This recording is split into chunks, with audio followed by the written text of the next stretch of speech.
I have to recall some things from last time. The category of perverse sheaves.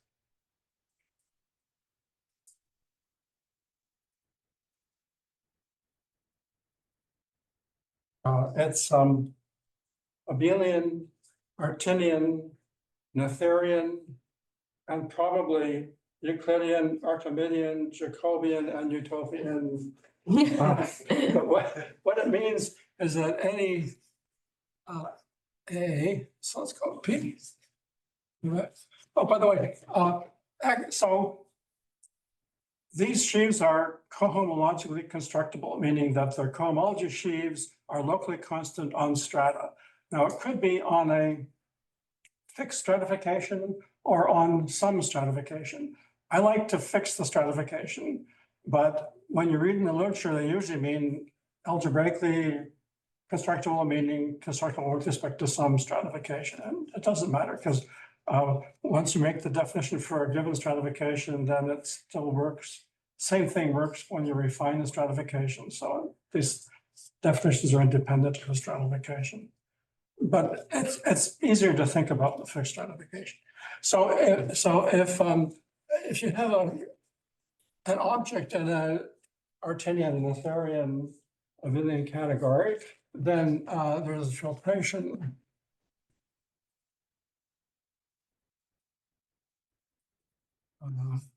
A0, A1, AR, such that each AI mod AI minus 1 is simple.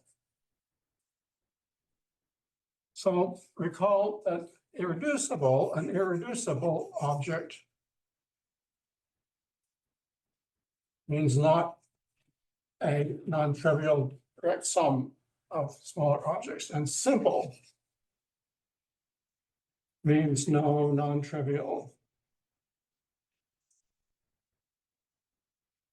sum or quotient. And the simple objects in this category are the intersection cohomology sheaves of subvarieties with some local coefficient system, which, if you want it to be simple, then this L should be simple also. Is it normally called indecomposable? Sorry, you have to speak up. Is it normally called indecomposable rather than irreducible? Sorry, Is it indecomposable? Indecomposable. Oh, I guess that's, sorry, I should probably say indecomposable. You're right, yes. Right, yes.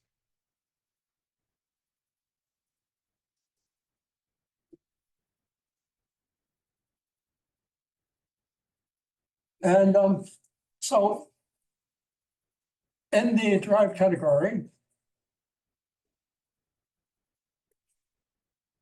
boundary constructible sheaves on X, there's two subcategories, D less than or equal to 0 and D greater than or equal to 0 for the perverse T structure.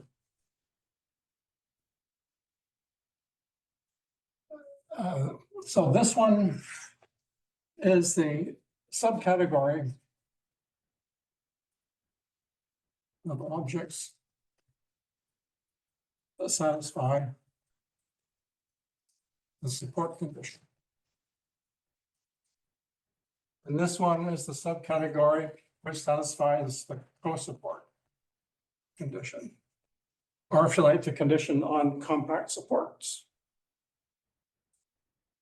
And there are truncation operations, tau less than or equal to 0 and tau greater than 0. And if A dot is an element of the derived category,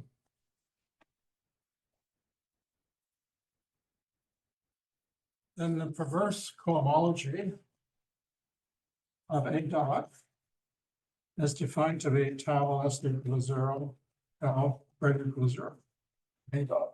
I always thought, for example, that this is a perverse tau cutoff. And we saw, for example, in the case of ordinary sheaves, there's a standard cutoff, which just kills the cohomology above at tau less than equal to 0, kills the cohomology above degree 0, and tau greater than 0 kills the cohomology below degree 0. And when you do this, you get exactly the cohomology sheaf. So this is the perverse cohomology sheaf. And if F maps X to Y, then there's a functor RF lower star of A dot. And if A dot is a sheaf on X, there's a functor RF lower star of A dot. But there's also perverse RF. Well, people call it perverse F lower star.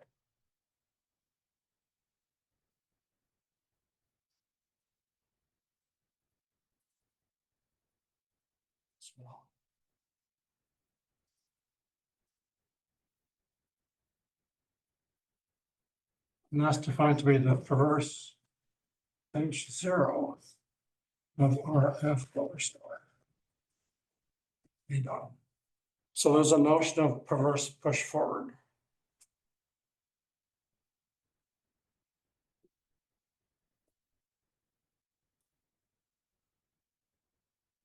Is that sometimes called like star shriek or middle extension? I've heard these various terms that really. Sometimes called. Like star shriek or the middle extension, are these all the same term? No. So I was going to say that a little bit later, but I'll just say it right now. Suppose X0 is the big open stratum, largest stratum.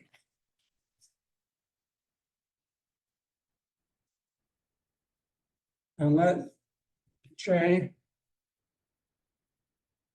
be the inclusion into all of X. Then there's a perverse J lower star of the local system. There's a perverse J lower shriek of the local system, which is the same thing, perverse H0 of RF lower shriek, extension by 0. And there's also a perverse J lower star of L. And there's the map from J lower shriek to J lower star gives also a map on reverse J lower shriek to J lower star, and the image. So these are perverse sheaves, and the image in the category perverse sheaves is called J lower shriek star. And in particular, that will be the intersection cohomology.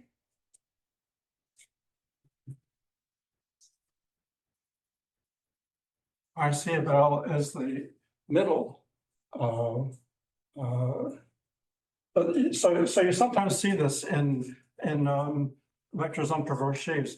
People leave off the P, and so they just say I C of L is the image of J lower shriek L, J lower star L. This horrible notation because this makes you think in terms of the usual lower star and lower shriek, and this is just not true. I mean, in fact, it is true if you have a space with a single isolated singular point. So Can I ask a silly question? Sorry. How do you define the image of a map? So, yes. Well,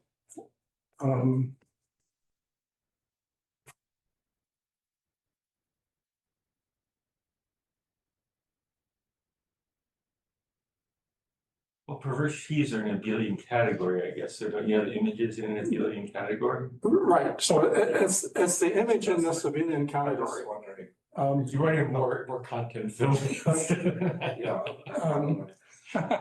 But I'm not, so I'm not sure if I know how to specify it, like if someone gives you a sheaf, so let's say what the image is.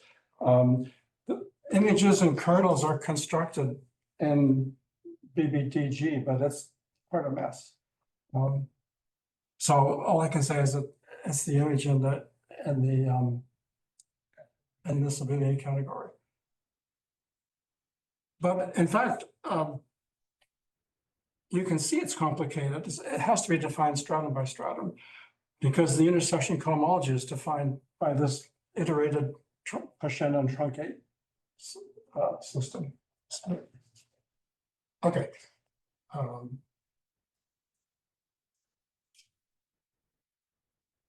I want to recall the support conditions because everything depends on the support conditions.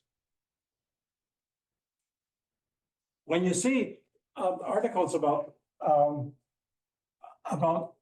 perverse sheaves, everything involves indices. There's like 2p minus k plus l greater than or equal to a plus b, and they say therefore we approve such and such, and you figure that it doesn't make sense. How can you possibly understand these numbers? You can only do it by looking at the support diagram. So here we have support diagram. And just to get a feel for what they are, along the x-axis, I'm talking about the codimension of the stratum. And along the y-axis, I'm talking about the degree of cohomology. So let's first of all look at just plain cohomology. And this is you said codimension of stratum? Codimension of stratum? Codimension, complex codimension. Codimension. Complex codimension.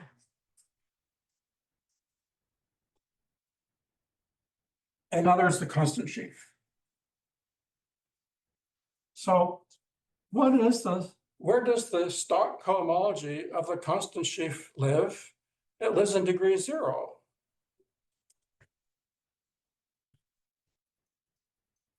That's the support of the constant sheaf. But the compact support cohomology is a little tricky. Codimension 0 in an 8-dimensional space, that's an 8-dimensional manifold. The compact support cohomology of a little neighborhood, of a little open set in an 8-dimensional manifold, sorry, it's a 16-dimensional manifold. It's a 16-dimensional. Sorry, let me try again. We're talking about a 4-dimensional complex algebraic variety. Its non-singular part is 8-dimensional. The compact support cohomology lives in degree 8. The compact support cohomology of R8 is in degree 8.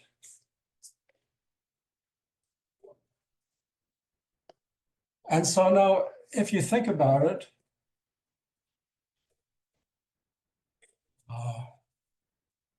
I have to remove them. Yeah, sorry.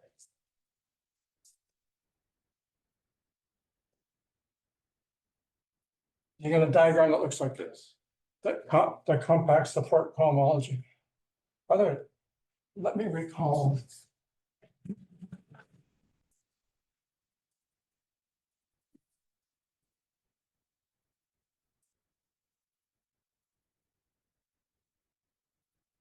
If I is the inclusion of x into x, then I upper star of A dot, HR, y upper star of A dot, is HR of a little neighborhood. And HR of I upper shriek of A dot is HR with compact supports of a little neighborhood. So that's what we're looking at here. These are the cohomology of I upper shriek and the cohomology of I upper star. Now let's look at the dualizing sheaf shifted by degree 8. So this is the Perlmore homology. And it's a little confusing at first. It's always best to shift the dualizing sheaf by the dimension of the space, and I'll show you why. H, in the usual theory of homology, HI of x minus x is the stock.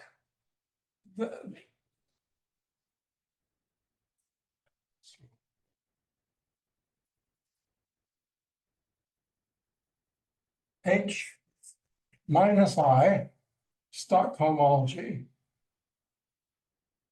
and of the Borel-Moore sheaf, which is the dualizing sheaf, is H lower I of x minus x. It's the stock homology or local homology. And H minus I with compact supports, which is, I call it I sub x. Oh dear, sorry. Let's call it R. I sub x upper sheaf, HR.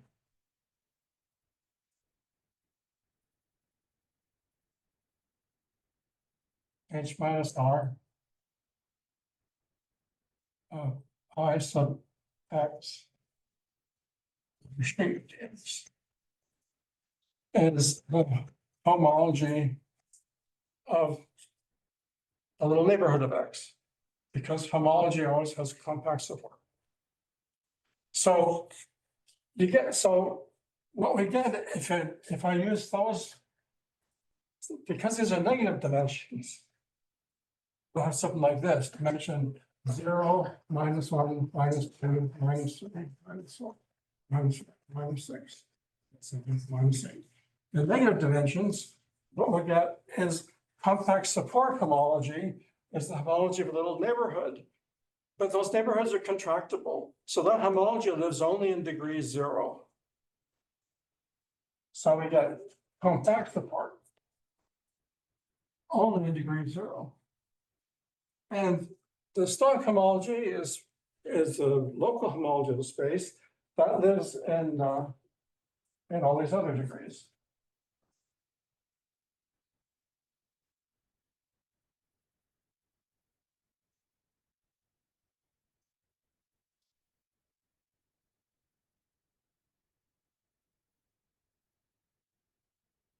That's right.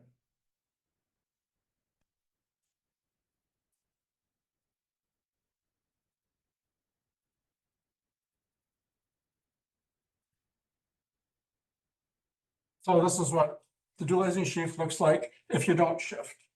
But in order to compare homology and cohomology and all these other things, it's better to shift by 8 and use these numbers instead. So what's confusing about this is, first of all, the numbers got changed to negative numbers, which switches the whole thing upside down, and then it got shifted up. But anyway, that's the picture. So now the map from cohomology to homology. If you're in a manifold, the homology of the link is all 0. And so then we get an isomorphism from cohomology to homology shifted by degree 8, which is the point graduality.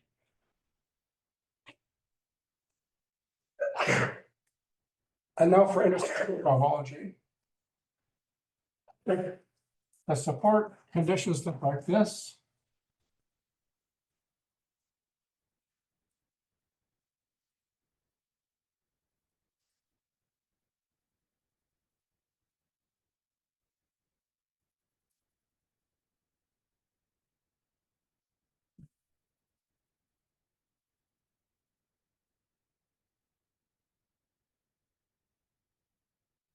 Sorry.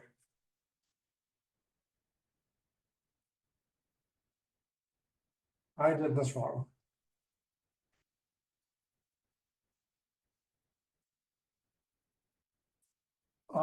Sorry, I did this wrong. Let me try again. The relative homology is the homology of the link. At codimension, on codimension 4 stratum, the link is 7-dimensional. So this homology will go all the way up to degree 7.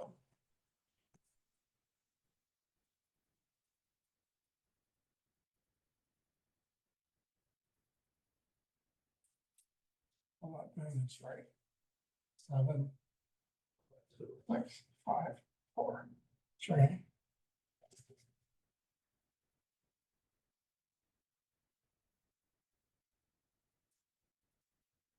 Oh, yeah.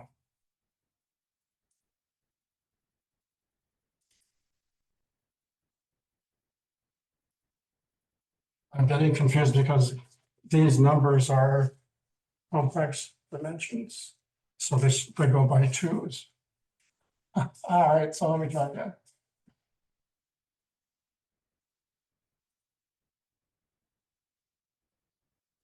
7, and then this one goes up to 5. And this one goes up to 3. And this one goes up to, okay. And it's, okay, so because these are complex dimensions, same thing happens here.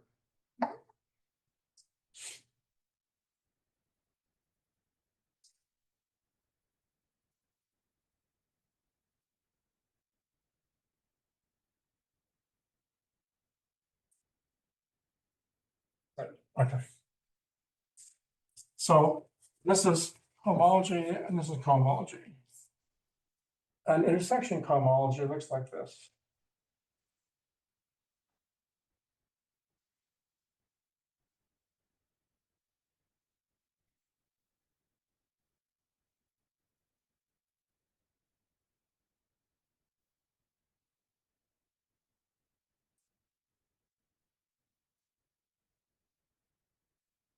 Why from 0, 1, and 2, do we step in one box each time? For line 0, 1, and 2 at the bottom? On this one, Yeah, why do we step in one each row instead of having 2 rows that are the same? above the one here, The, oh, this is too much. You're right. 2, so coordination 2 means it's honest, real coordination is 4, and the link is 3-dimensional. So you can have cohomology in degrees 0, 1, 2, and 3. Is that what you're asking? I guess then in row, for 0, why do we have an X in the 0, -8 box? I don't understand your question. Say that. Why is there an X in the bottom Here? left? Yeah. Why is there next there? Oh, this is the top stratum. And so, so we're looking at the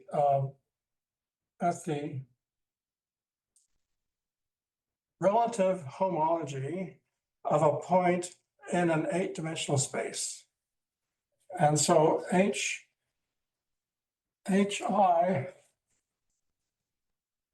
of x minus x is the homology of a neighborhood modulo its boundary in an 8-dimensional space. So that's the constants in degree 8. But then we look at that as -8 because we have to switch to minus numbers. And then we also shift by 8. So then it ends up in 0. So that's about it. It's so confusing. As you can see, I can't even get it right, even with my notes. Does that answer your question? Okay. So this is the support condition for intersection cohomology. And the support condition for perverse sheaves is 1 weaker. So perverse sheaves, we allow X here, X here, X here, and X here. And we allow C here, C here, C here, and C here. So that's the support condition for perverse sheaves. Now,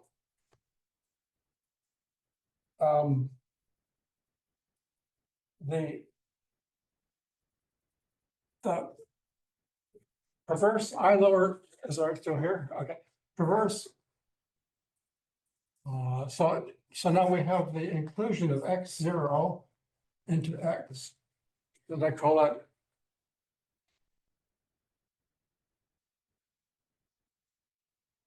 J, okay. So perverse J lower star of a local system. And perverse J lower shriek of a local system. These are also perverse sheaves. And in fact, they're intersection homology sheaves, not for the middle perversity, but for one off the middle perversity. So I didn't mention earlier that there's all these different perversities and intersection homology for different perversities. And this turns out to be intersection homology for one more than the middle perversity. So I can tell you what that looks like. It has this, it has exactly this support, but the compact support is much less. It's got just the top sheaves.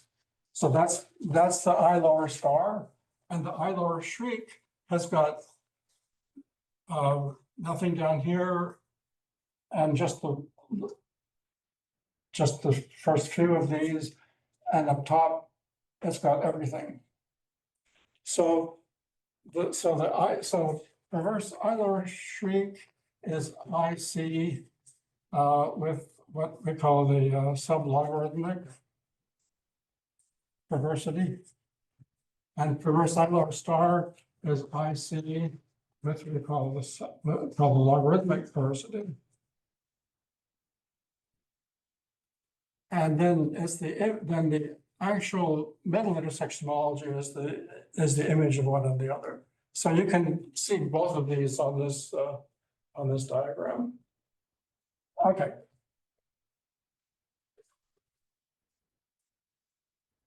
So all that was meant just to say that all these numbers, which look totally mysterious, can be understood completely from these diagrams.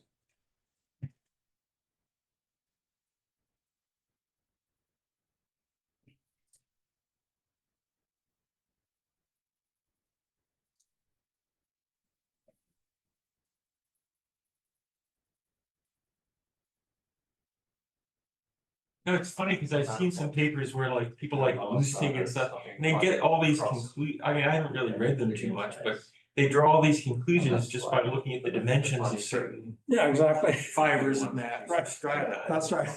That's right. And you have to count, it's all counting dimensions. But it's amazing that just that it's like they don't know very much about the geometry Right. except the dimension. Yeah, I mean, if you're an algebraist, you're happy with calculating with these indices and so on, but for me, I can't do it. So are you still confused? Alan was describing some of the picture that you told us last time, and I had forgotten. Oh, okay. So the point with these diagrams is if you take a neighborhood around a point in a strata, that locally you have this thing that neighborhood locally looks like sort of like product with like a Euclidean space, right? I'm not sure I understand the question, but you're saying the point is to look locally in the space and understand the cohomology of the little neighborhood or the cohomology of the compact supports, and when does it vanish and when does it not vanish? Yeah, but what was the condition on the strata that you had this local description of what the space looks like near a point in the strata? Oh, Right. so when you're in a stratified space,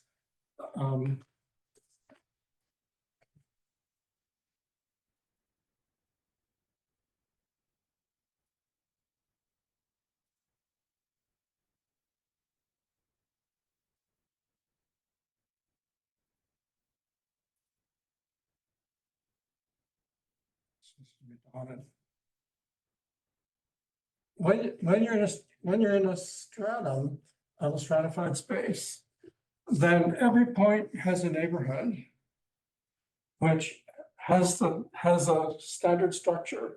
It's the structure of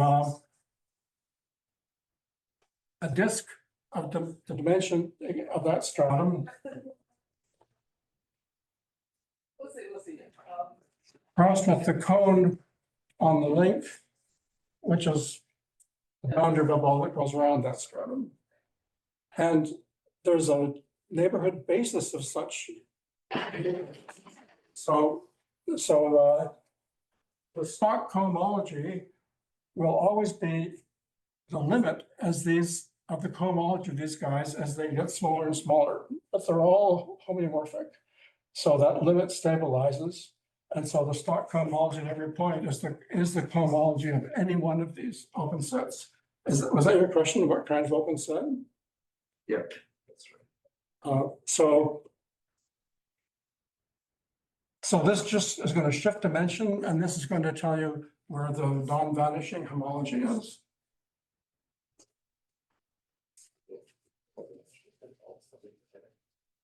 And the link is a link of the stratum, right? Each stratum has a link, is that? The stratum has every stratum has a link, and that link is stratified. That link is defined, so it should be defined carefully, but approximately you take a normal slice through the stratum and intersect it with the boundary of a ball in that normal slice. And then the term is the resulting that ball will be transverse to the other strata. So this will have a natural stratification induced from it. And all of these and the resulting space up to stratified homeomorphism is independent of all those choices.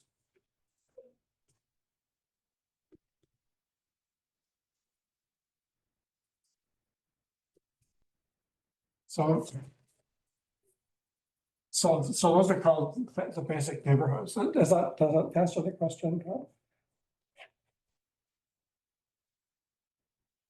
It's a good picture. Sorry. It's a good picture. And oh, well, of course,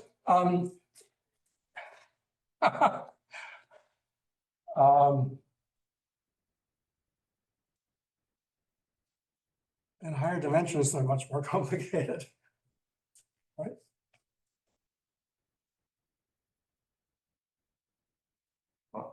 Sorry. Could you repeat what you said there? Oh, which ones are zero? Which in the diagram, which you said About these, the green ones are about these zero, logarithmic, okay. the green X's are right. It's better if I just draw the diagram, maybe.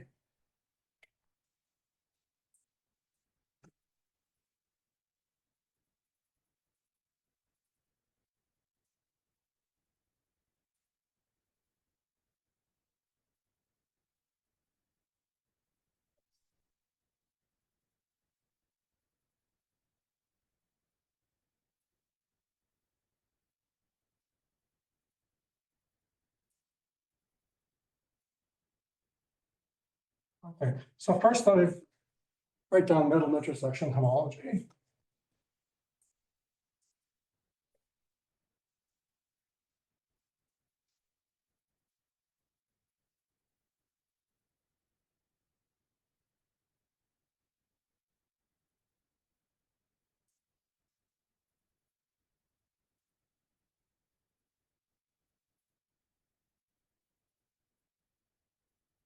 And now let me do the logarithmic one because the sublogarithmic is just the dual. So remember the perverse sheaves are allowed to have more support. So the logarithmic perversity looks like this.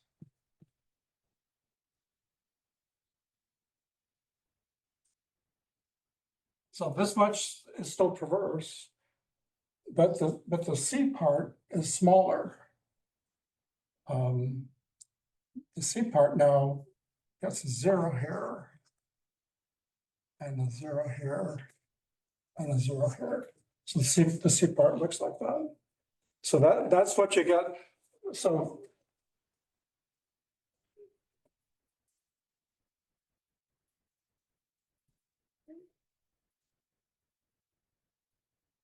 the construct intersection homology, we have,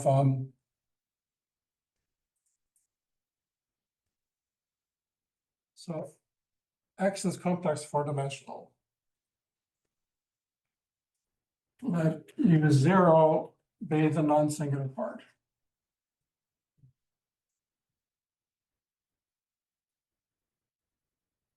Then I add the codimension one strata. I'll let U one. Then I add codimension two strata. I'll let U two. Then I add codimension three strata. I'll let U three. Then I add codimension four strata, U four equals X. Call this J1, J2, J3, J4. To get intersection cohomology, you start with a local system here and take RJ1 lower star of that local system, and then truncate it in degree less than or equal to 1, so that by the time you're at the codimension 1 stratum,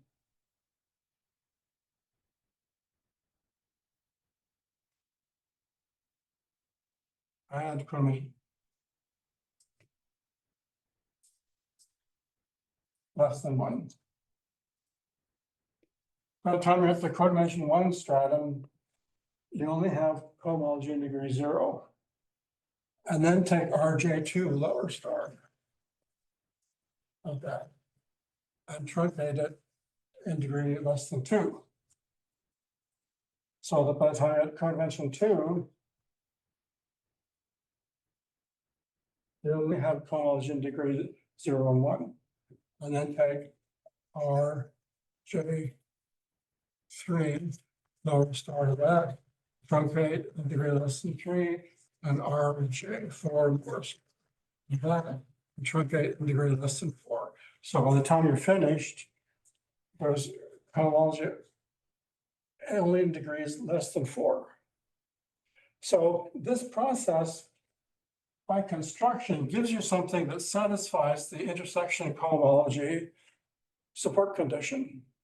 But it turns out that it also automatically also satisfies the dual condition as well.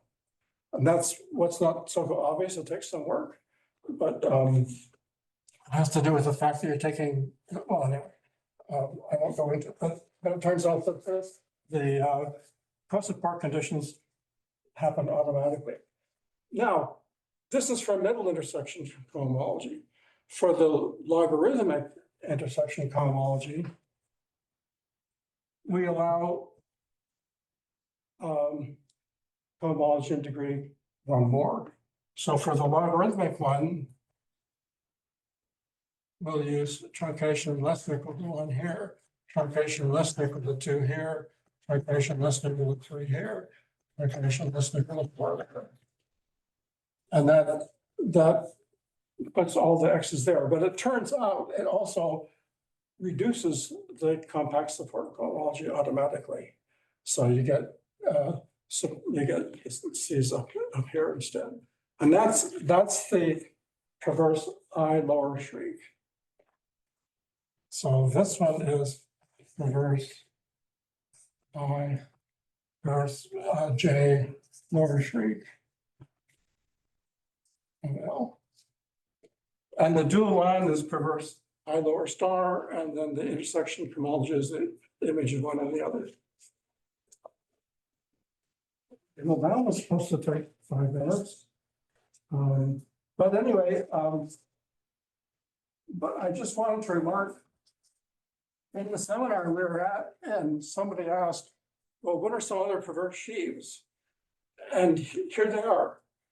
They're intersection homology sheaves for slightly different perversities. And in fact, you can see there's a bunch of intersection homology sheaves of different perversities here, because I could, you know, go less than equal to 3 here, but then go back less than 2 here and less than 1 here.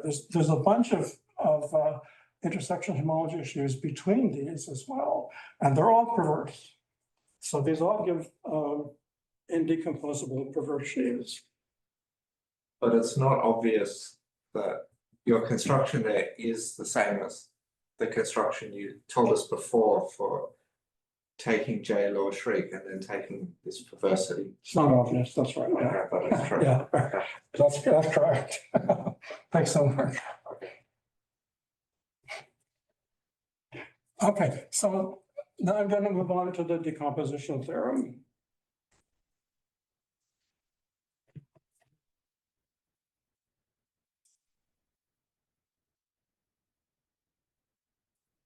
But it's more understandable though, right? It's not obvious, but I think it's more understandable than taking the perverse cohomology.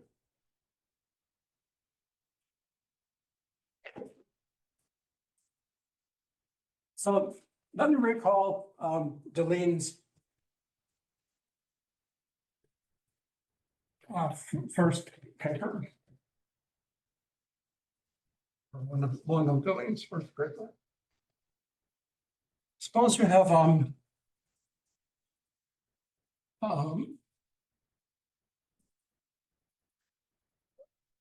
projective map, smooth, proper map of projective, smooth projective varieties.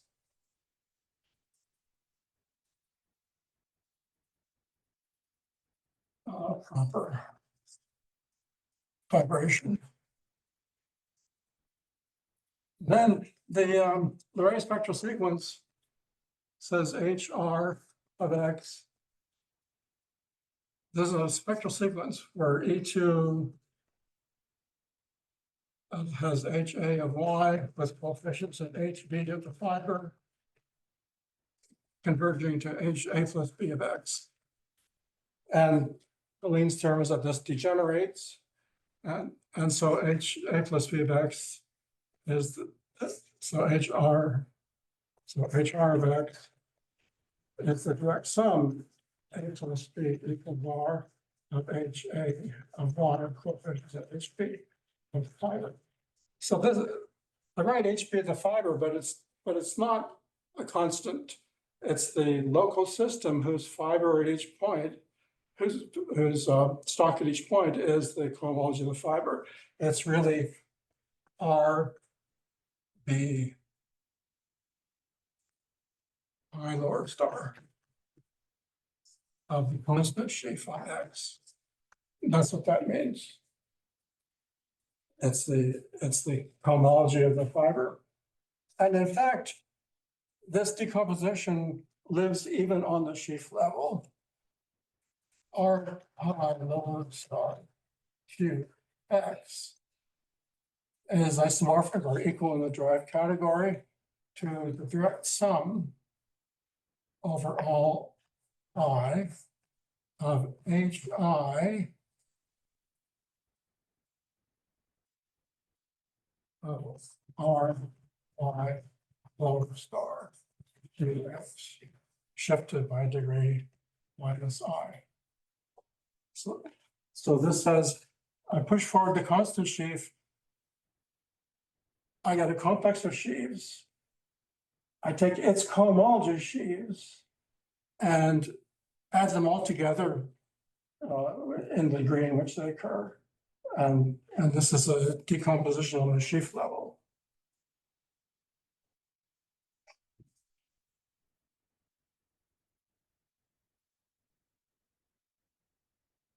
And also the Harb-Lefschetz map, HLR, maps these sheaves R D minus R Y lower star Q to R D plus R and Y lower star Q where D is the relative dimension. This is a, and this is an isomorphism, and this is hard left sheds on the fibers. But it's saying it on a sheaf level. It says not only does the cohomology satisfy hard left sheds, but there's a whole map of these sheaves, of these local systems. It's another way to say it is that the hard left sheds on the fibers are compatible with each other. So now, both X, Y is proper.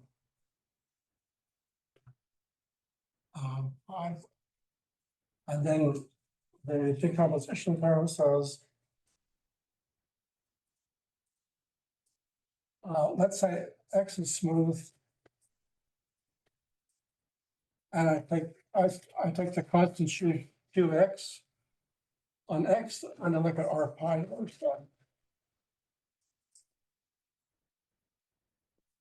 Decomposition term says R pi lower star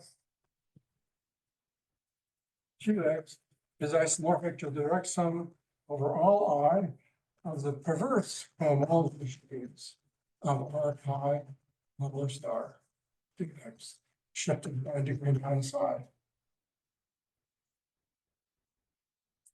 So now, Y is anything in this case. And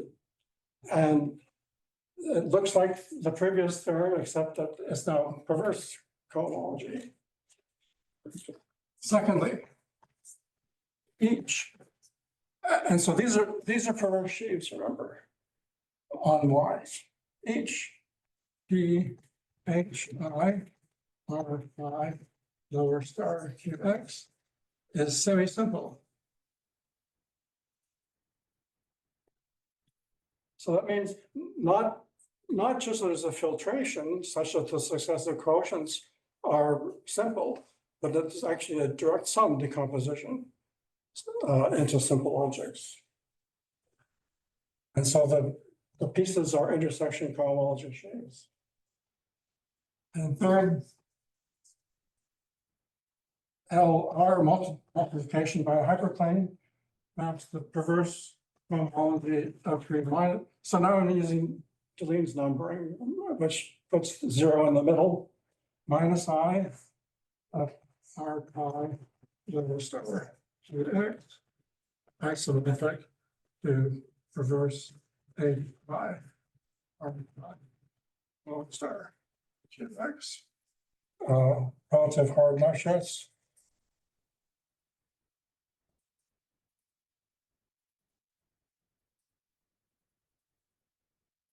And then there's also an invariant cyclotherm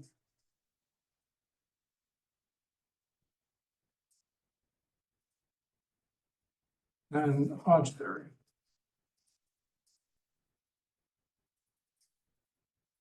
So I'm not going to talk about those two, but I would like to talk about this part.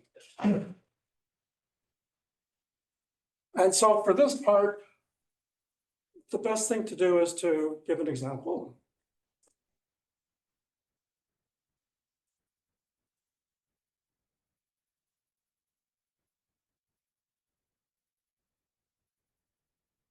First, I have to say there's a notion of a small and a semi-small map. X to Y is small. Oh, I forgot to say something. Oh dear.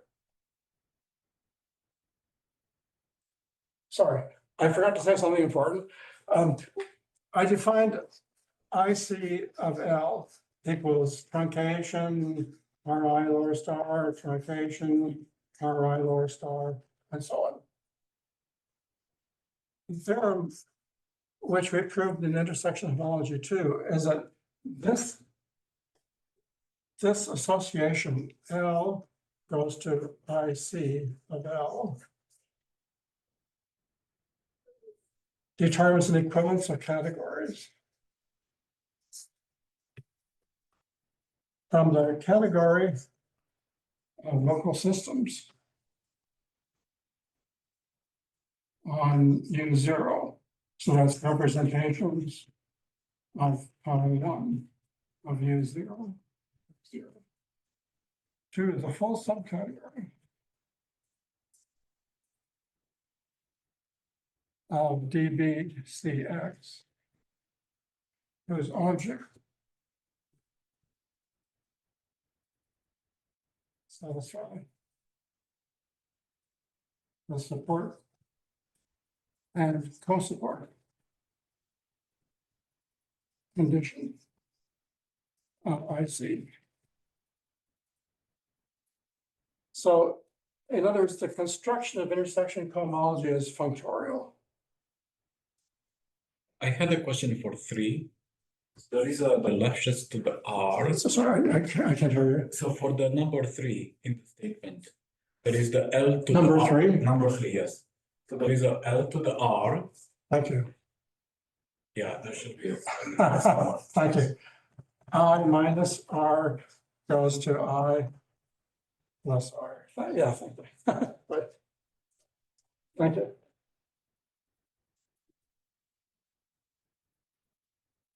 Okay, so this functoriality is going to be important in the example that I'm about to talk about.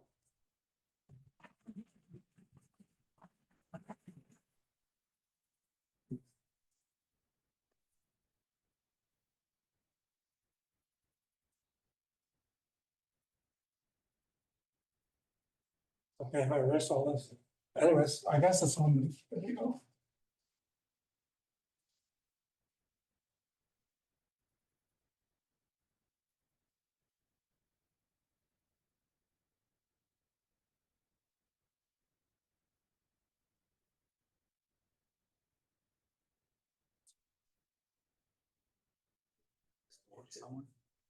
I also want to say that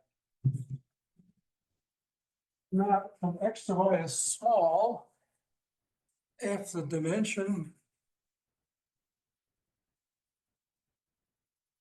of pi inverse of X is less than the codimension of the stratum containing X.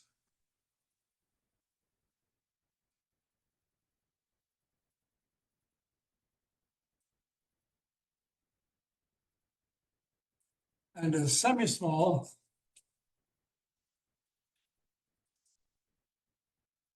if and only if less than or equal to. So if this map is small, then it says that as you go to higher and higher codimensions, the dimension of the fiber less than 1/2. Sorry, the dimension of the fiber grows very slowly. It's less than 1/2 the codimension. So that says that the stock cohomology, the push forward, which is the cohomology of the fiber, satisfies the support condition of intersection homology. And the semi-small condition says that the push forward satisfies the support condition of a perverse sheaf. So small implies R pi lower star of Q on X equals IC of Y. Satisfies the support conditions of intersection homology. And semi-small. So in particular, if Y has a resolution that is small, then the intersection cohomology of Y is just the cohomology of the resolution. Semi-small implies R pi lower star Q X is perverse.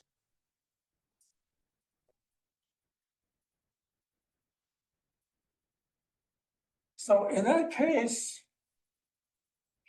this is a direct sum of perverse sheaves only one term will appear. If you have a semi-small map, the push forward is perverse. It's equal to its own perverse cohomology in degree 0. Only the degree 0 piece appears. So these extra terms are a measure of how far away from being semi-small the map is. If the map is semi-small, there's only one term, and the other terms measure the deviation from being semi-small.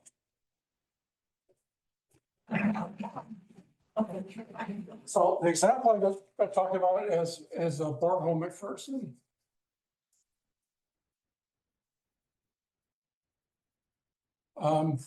So it's a term which McPherson attributes to the train system in Germany.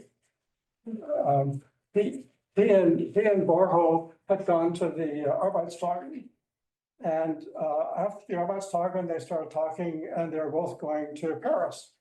So, and Borho was German, he knew the trains, he said, "Oh, this is the train, let's get on." And they got on the train, they started talking, they talked for a number of hours, they were really getting somewhere. And a woman coming along and said, "Is this the train to Brussels?" And Walter said, "Oh, no, you're wrong, this is the train to Paris." And they continued talking, and about a half hour later, she came back and said, "This is the train to Brussels."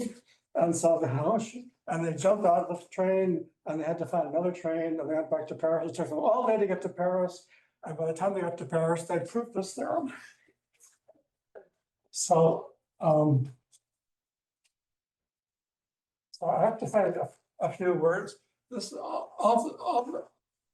I'll discuss it for the case of GLN, but it works for other groups too. So let B be the flag battlefield.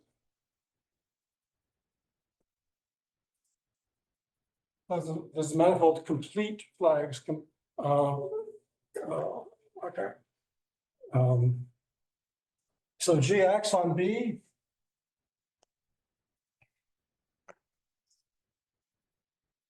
People say it's the group modulo of Borel. G acts on B, so the Lie algebra acts by vector fields.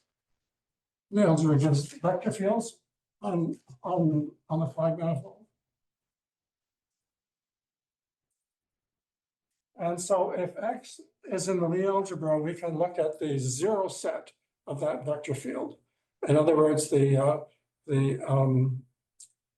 flags that are not moved by the flow of that vector field. So Bx equals the fixed flags. The set of fixed flags fixed by that vector field. So this is called the Springer fiber. Because the vector field springs away from the zero set. No, it's named after Tony Springer.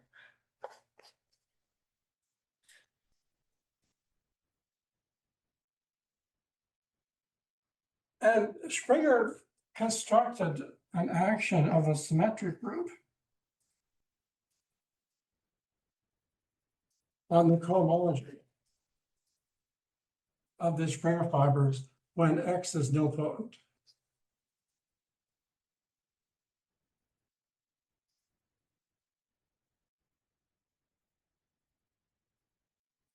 It doesn't act on the Springer fiber at all. It acts on its cohomology.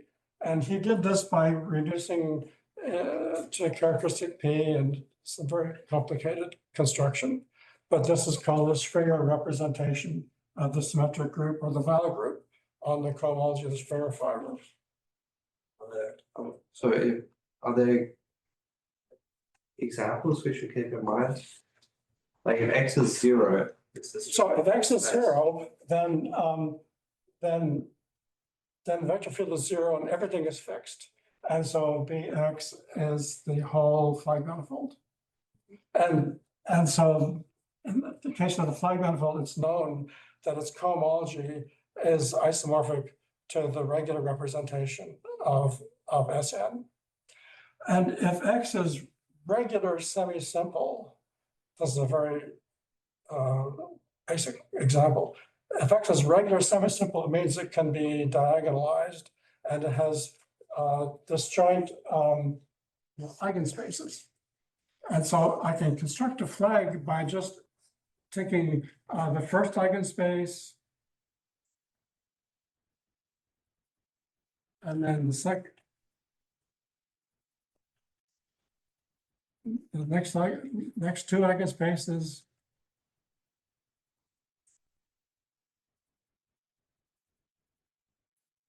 Next three eigenspaces and so on. But I can do this in any order. So I'll get n factorial flags fixed under a regular semi-simple element. So the picture is that you have the Lie algebra like this, regular semi-simple. There's n factorial elements. Over 0, there's the whole flag manifold. And over these other guys, there's unions of more complicated manifolds, but it's anyway, their geometry is very interesting, and their cohomology is very interesting. So Lustig said, let's consider pairs X in G and F in BX. So this contains sign G cross B. And so it maps to B and it maps to G. And X is important. Not necessarily, no. Yeah, I guess everything. What's not necessarily nilpotent, not yet, not yet. In a minute, we'll restrict to the case of nilpotent. So Lustig observed that this map is small.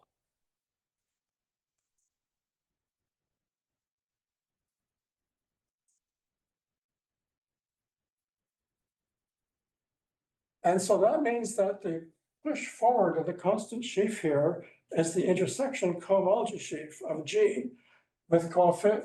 Sorry, okay. This map is small. And over the regular semi-simple part, which is open, we have finally many points.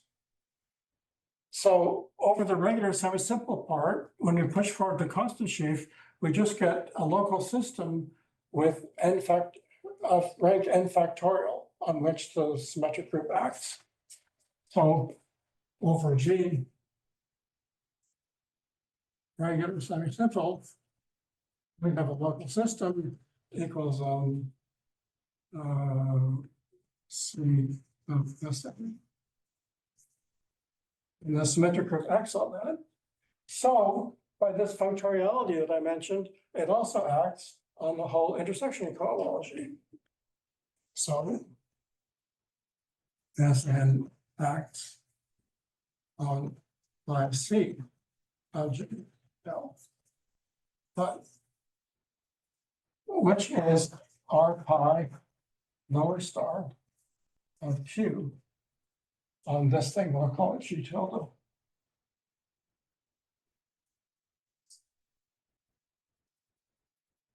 But the star cohomology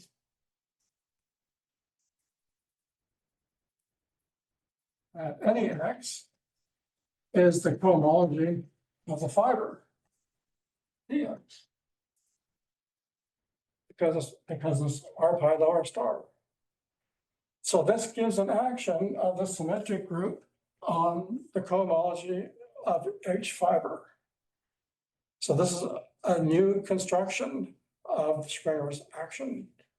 So this, I mean, it acts on the whole sheaf, and so it acts on the stock cohomology at every point. And so this is a new construction of Springer's action. That's very beautiful. It just comes out of the intersection cohomology. Does it make sense what I'm saying? Now I want to restrict to the nilpotent elements.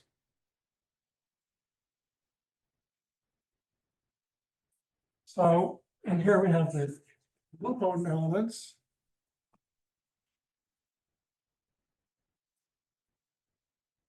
And N tilde be the pre-image. It turns out that this pre-image, when you map it to B, is just the cotangent bundle of B. So this is 2 star of the flag manifold. And so in particular, it's non-singular. And now, and moreover, this map is semi-small.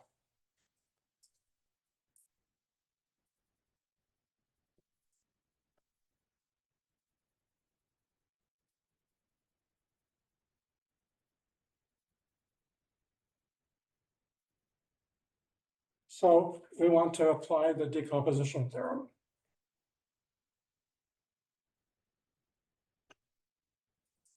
Prime lower star of Q on N tilde equals, since it's semi-small, in this decomposition, there's only going to be one piece.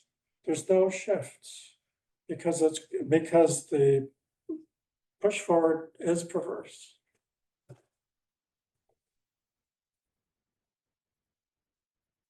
But it's also semi-simple. So it's a sum of intersection cohomology sheaves. So this is a direct sum of I to C of strata. With some local coefficients, which we don't necessarily know. Now I'm just restricting to so the only reason I brought all of G into it is just to say that Lustig showed how to get this Springer action for free, just from intersection homology. Now I'm forgetting about the rest of G and I'm only looking at the nilpotent elements. This map is semi-small. And so there's only one term in that decomposition, but that sheaf is perverse, so it's a direct sum of intersection cohomologies. So what are they?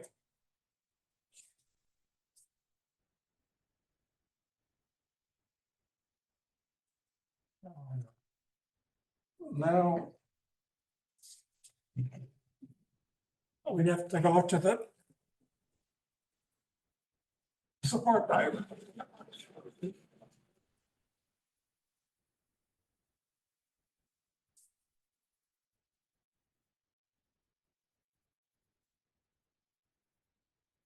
So this is how you run the decomposition theorem. It's like driving a car. You don't have to know the proof. You don't have to know how the engine works. You just have to know how to drive it. And this is how you drive it.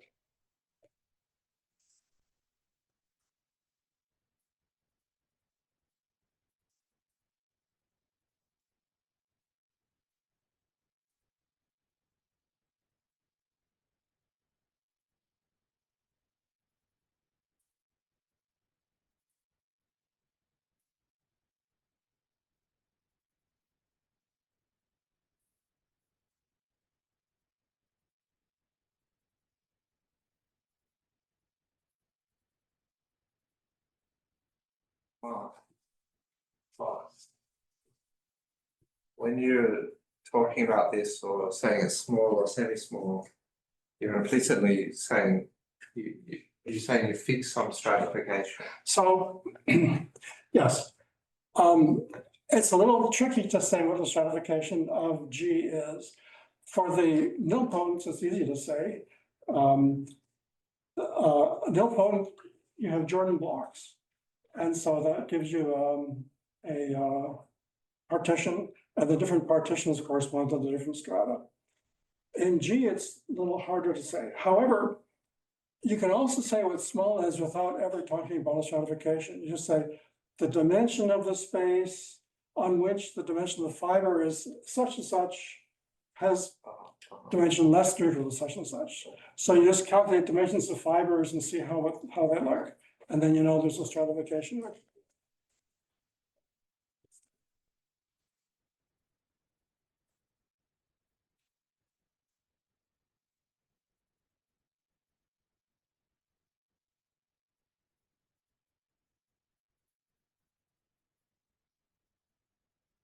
This is intersection chronology. And this is a perverse sheaf.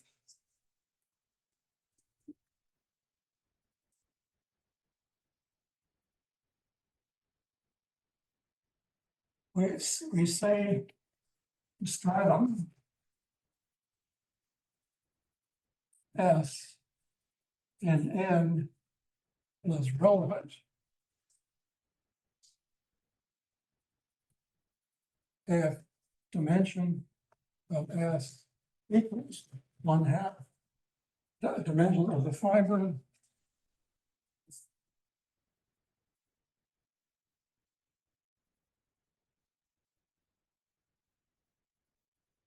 is equal to 1/2 the codirection of S.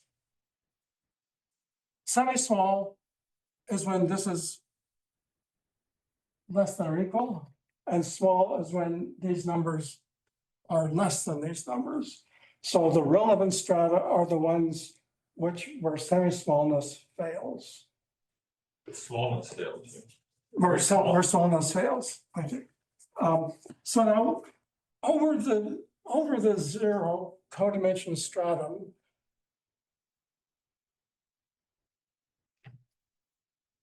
it turns out that this map is finite. It's a semi-small map. The fibers are just zero dimensional. It's a resolution of N tilde is a resolution of singularities. So over the codimension zero strata, we just have the constants. And so that means that one of these terms, so we know that R pi lower star Q and N tilde equals the direct sum of C dot S strata.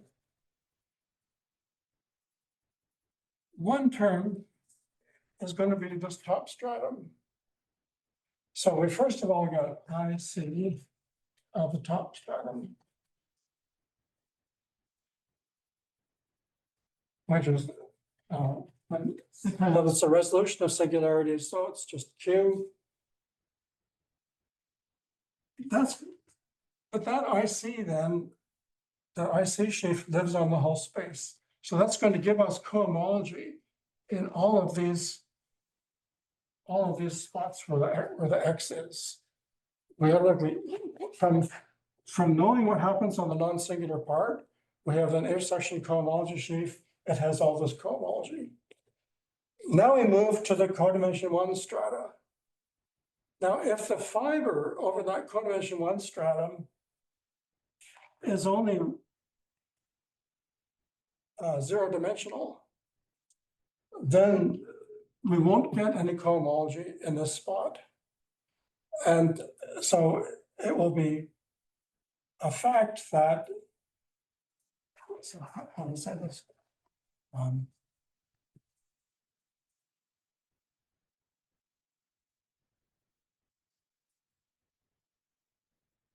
Oh, yeah. I see the top stratum.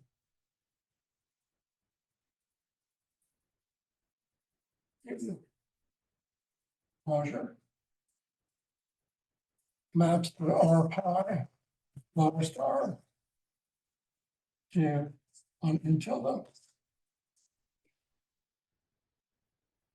This is a quasi-isomorphism over the top stratum by definition. If there are no other relevant strata, in other words, if the map really was small, then this would be a quasi-isomorphism over all the strata. We're only going to get a problem. So this quasi-isomorphism will extend beyond the top stratum until we reach a point where the fiber has a dimension which is not yet accounted for here. So the relevant strata give cohomology in degrees that have not yet been accounted for. So that means that we will get a direct sum only over the relevant strata.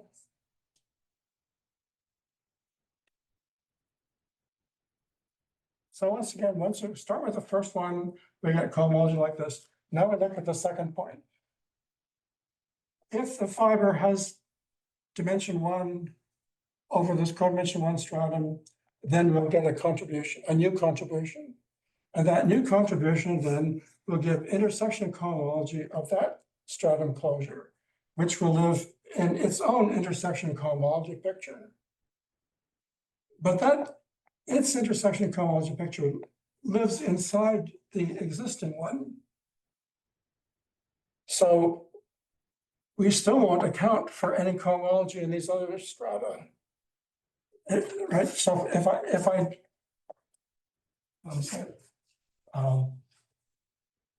over the codimension one stratum, we have H top of the fiber. H one.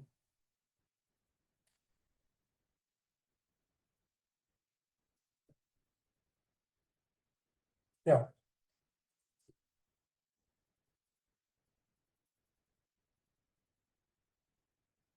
I think you want H1 of the fiber, and if the fiber is 0 dimensional, it's 0.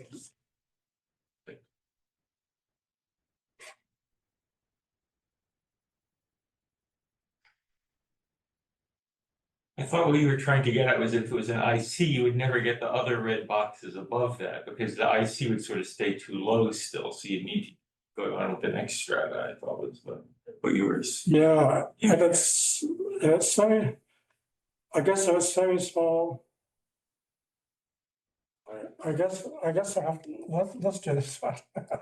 I'm a little confused about the numbers at the moment. Let's look at a codimension two stratum. If it's semi-small, then the dimension of the fiber might be one dimensional. And then we'll have cohomology degree 0, 1, and 2. But in the nilpotent cone, all the strata are even dimensional, complex even dimensional.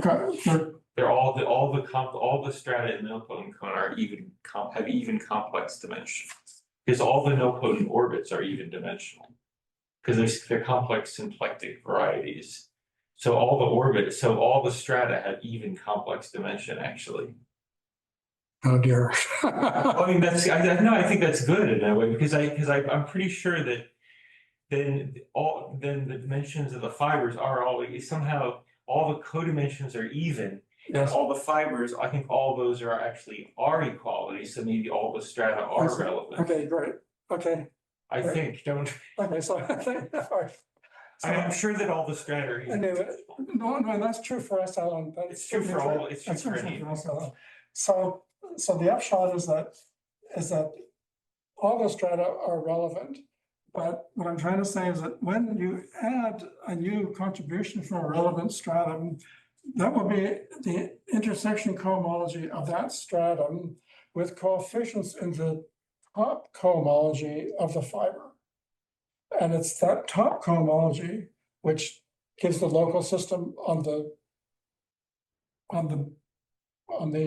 that particular stratum. And its intersection, then the intersection cohomology of that closure will still live inside this box of X's. And so it won't give you a new cohomology up in this box unless you get it from another stratum as well. So that's why only the relevant strata will contribute.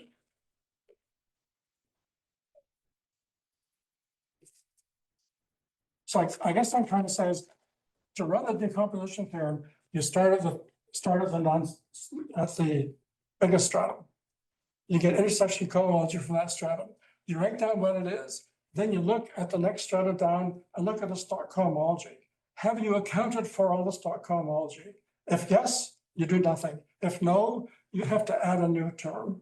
That new term is going to be a local system on that stratum. Now, its intersection cohomology adds more stuff. Look at the next stratum. Have you accounted for everything? If yes, there's nothing to do. If no, there's a new term. And so this gives you an inductive way of running the decomposition theorem and figuring out what the terms are. So the result is that, the strata, The fibers, no, the co-dimensions are all even.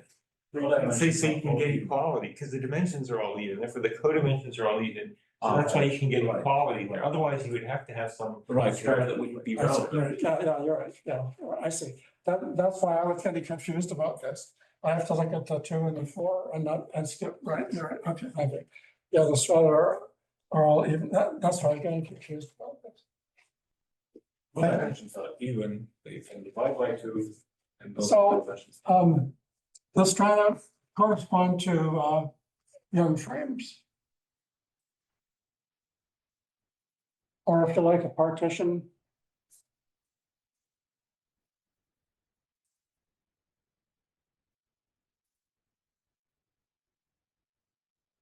Just the size of the Jordan blocks.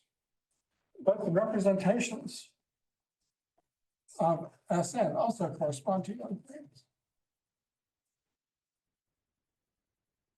And the representation that comes up is the action, is the Springer action on the top cohomology of the fiber.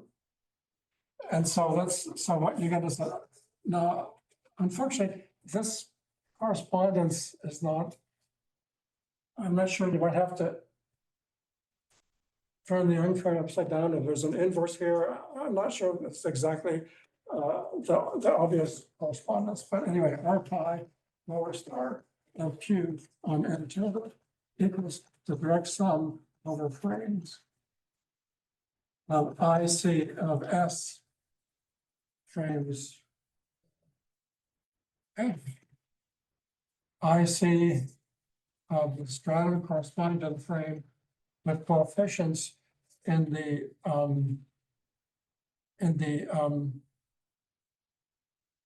representation corresponding to that frame. The local system on the non-singular part corresponding to that representation. So this is IC of SF tensor with the, and so the stock cohomology of this gives you the multiplicity of this representation in that fiber. So each fiber cohomology of the X equals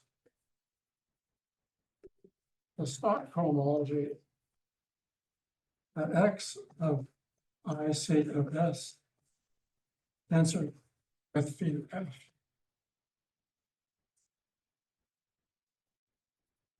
So this tells you, this is the representation that's occurring in the Springer representation, and this is the multiplicity of that representation. And moreover, you can look at pairs of strata. We can say, what is the cohomology? What is the intersection cohomology of one stratum at a point in another stratum? And then the Poincare polynomial of that is called the Koska-Fuchs polynomial. So this is also a classical thing. Mu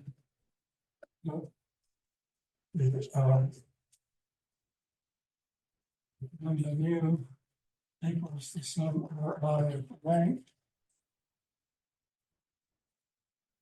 on H 2R X mu of S lambda T to the I. So this is a polynomial for every pair of partitions, every pair of Venn diagrams, and this is the Koska-Fuchs.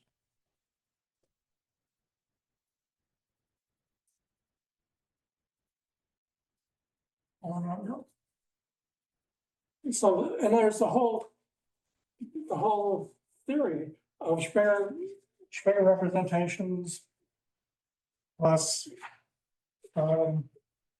much of the understanding of how these representations fit together is all encoded in this one picture. For example, just at the origin of the chronology of the faux flag manifold, it was known by Chevrolet already that this is the regular representation of SN. But this formula even tells you in which degrees, which irreducible representations occur, and even that wasn't known even just for the full flight manifold. So it gives a complete picture. Sorry, what was the last thing you said? What wasn't known?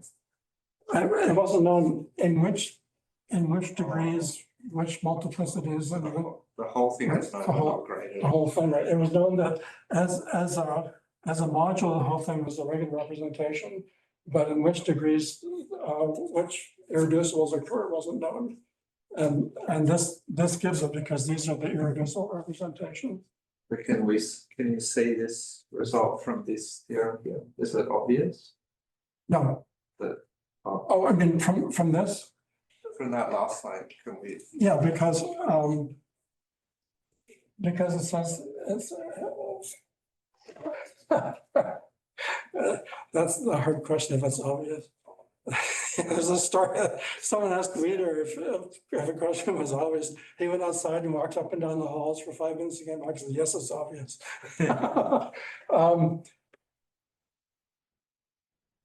The representation occurs for a given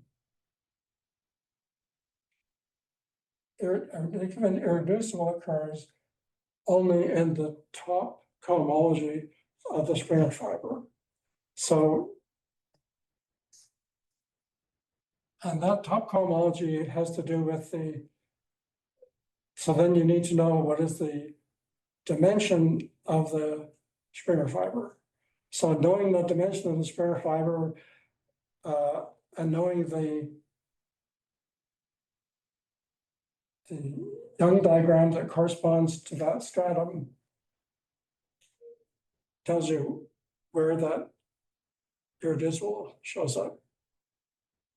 So I'm saying, yes, it does come out of this formula. Once you've got this correspondence, it's great. Well, one thing I've never really understood is, but there's the lower cohomology of the fibers appears also. It's not in this decomposition somehow, so somehow that would appear in the overall. If you took not just the top cohomology, but like all the cohomology would be contributing, but maybe it's of the Springer fiber, but somehow the top cohomology is this irreducible representation. The lower cohomologies come from the other strata. So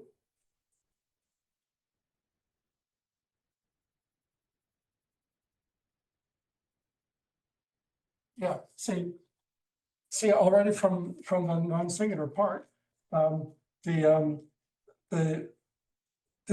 intersection cohomology of this guy is going to give contributions to the cohomology in other degrees of the other fibers. So that's where those other, so the top strata gives you the local systems that define the intersection cohomology groups, but the intersection cohomology groups themselves give you the other degrees of cohomology. Does that answer your question? Yeah, so I probably have to Right. take it over. Okay, I better quit. Okay.